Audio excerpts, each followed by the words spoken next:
To Scotland Yard, please.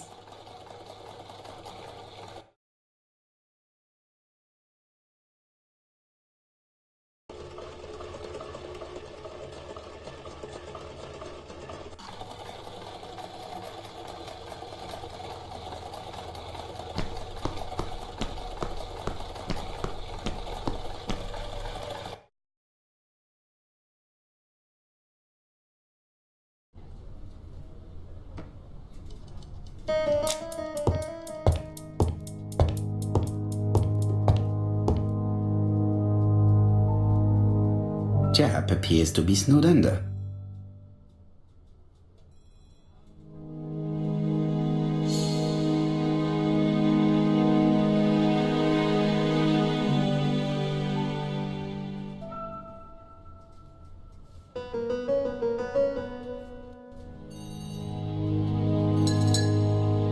Japp appears to already be overloaded with work. My news is not going to improve matters. Bonjour, Chief Inspector. I am afraid we have some bad news. I have just received another letter signed ABC. The next crime will be on the 25th in Bexhill-on-Sea. Are you completely sure it's from the same person? I have compared the two letters. There is no doubt about it. I suppose you think he's going to carry out his threats. I fear so. Good God, Poirot. Bexhill is very busy at this time of year, and we have no idea who the next victim will be.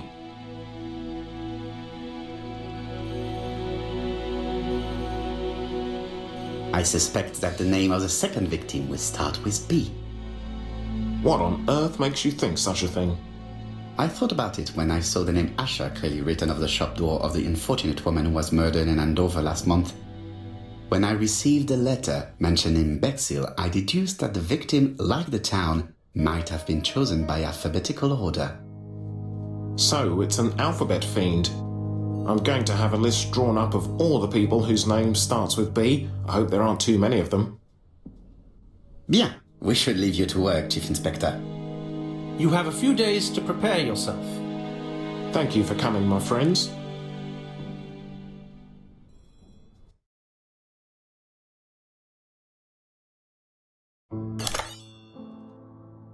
Poirot? Chief Inspector Japp, your call does not bode well. Indeed, we have just found the body of a young woman on the beach in Bexhill. An ABC was placed on the body. We'll be there as soon as possible.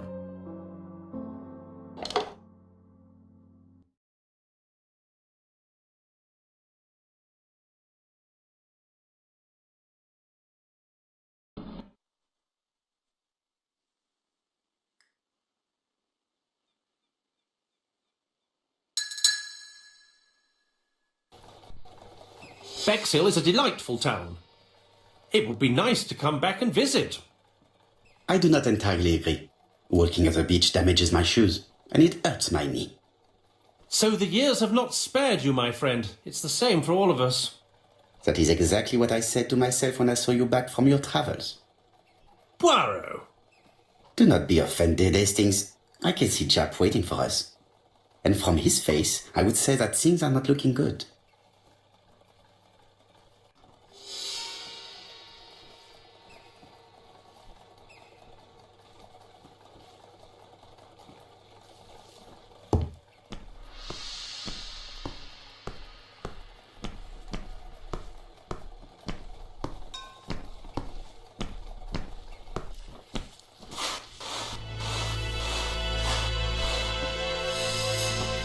How do you do, gentlemen?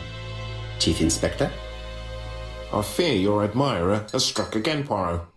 We haven't yet identified the victim, but it's a young woman, 20 to 25 years old.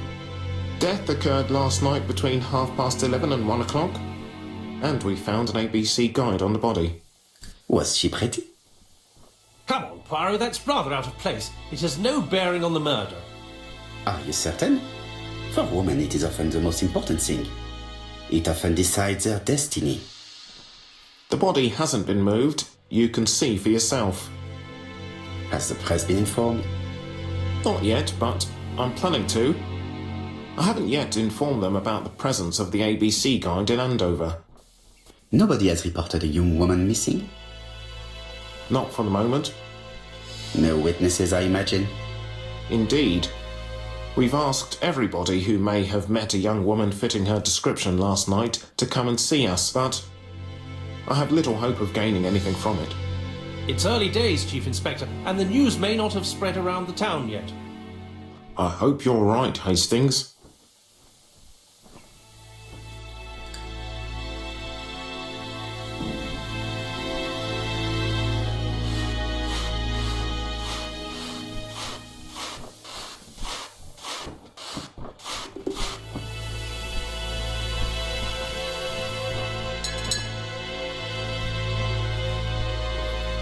These marks have been left by a rope or a braided cloth.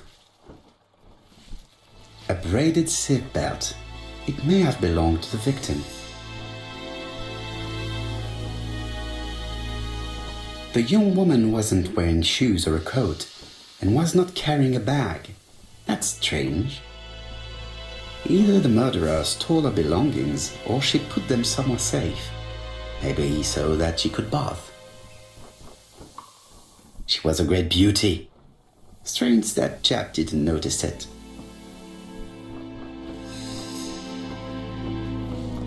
This key is too small to be one for a house.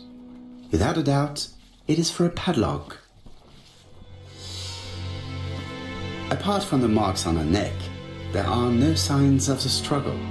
She didn't manage to hit her assailant.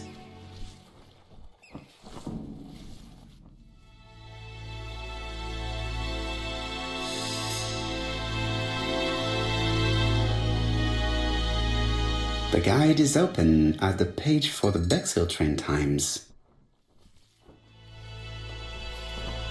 Let us now try and get our brain cells to work.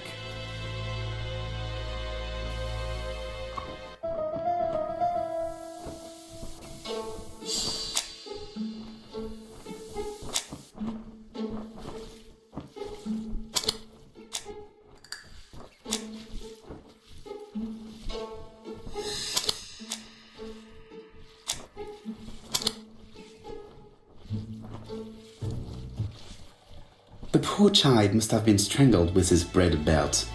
Unfortunately, in view of the fabric, it is unlikely that we will find any prints. Let us now try and get our brain cells to work.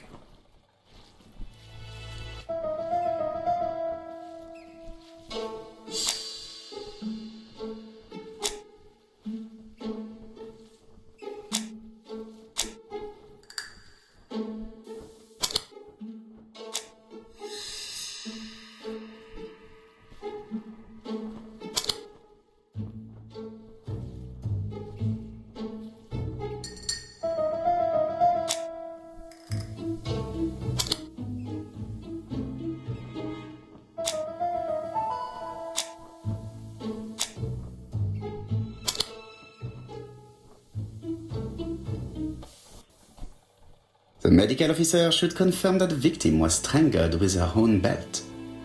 That's what I thought. She shows the usual signs of strangulation. With a little luck, we'll find prints this time. You are too optimistic, Hastings. Our killer is far too meticulous for that.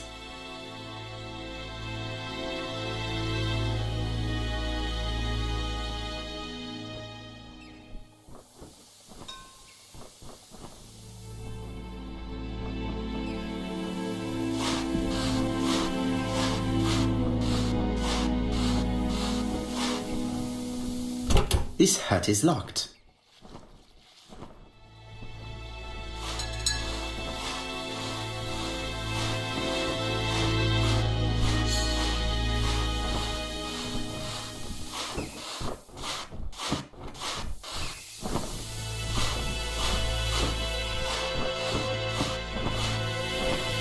This hut is locked.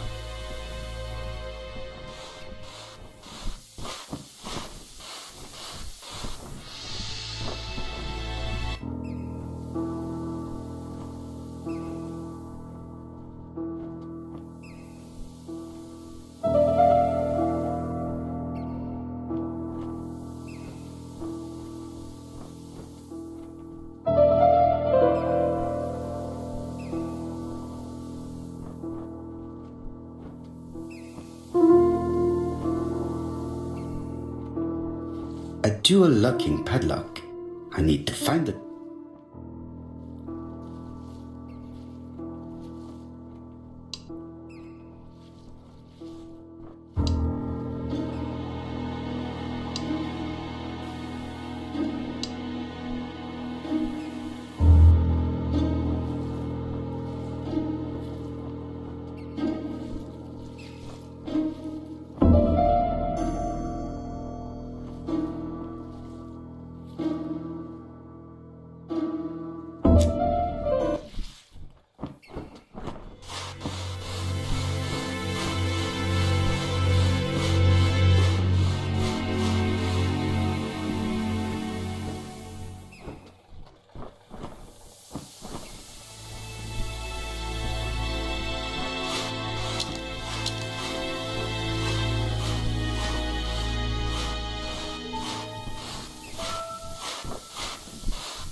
A dual locking padlock.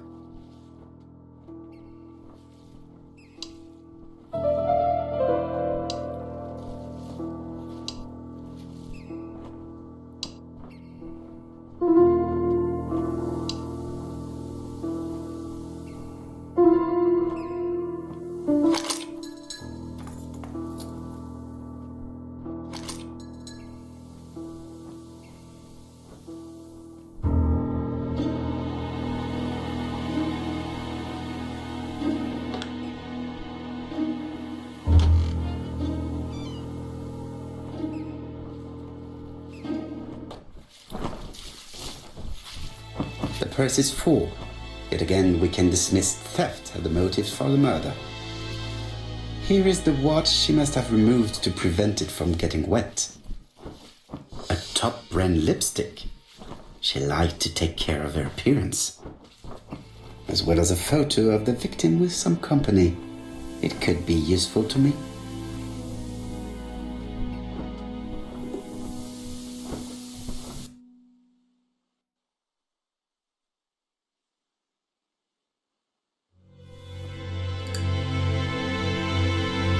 Betty's first day at work.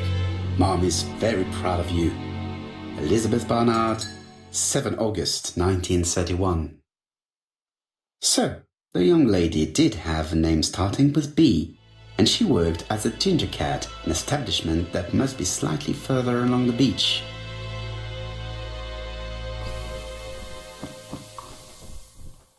It definitely was here that the victim left her belongings.